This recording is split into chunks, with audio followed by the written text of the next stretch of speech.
Uy! Aba! Mukhang inabuso na ako nito.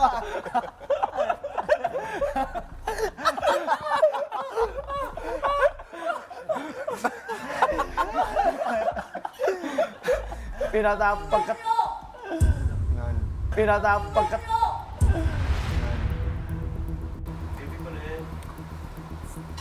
Sumabog na talaga ako kuya nung nagsabay-sabay na sila talaga kuya. Mo, ganun-ganun po kuya. Baby Kulit, maybe you need to watch your temper.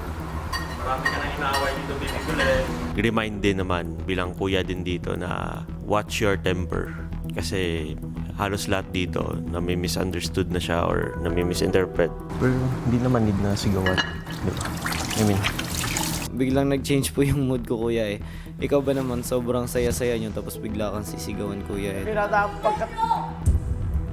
huwag mo isipin, huwag kang mag-overthink kay Kulit. Uy man, ano lang ba? Kasi syempre kita tao mo lang ito. Masakitan ko ito.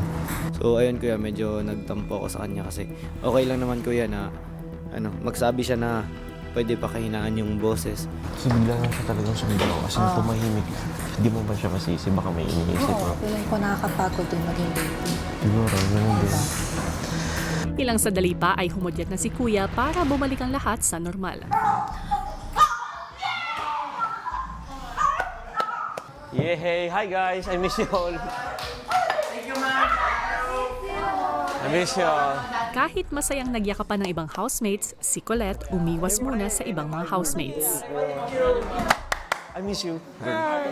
Maya-maya pa ay lumapit si Colette sa ibang housemates para magpaliwanag. Ate Jazz, kaya siguro parang naano ko kanina baka dahil din sa sunod-sunod na sunod-sunod na mga violation. Halika.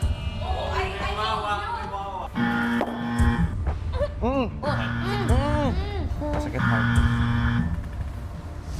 Kung hindi ako sumigaw kanina, feeling ko ngayon ako sasabong. Feeling ko. Sinasagad mo na yung pasensya Oo, mo. yun. Nasagad. Nasagad na yun na, yung parang yan kasi kaya hindi tayo nananalo sa weekly task kasi hindi nyo siniseryoso.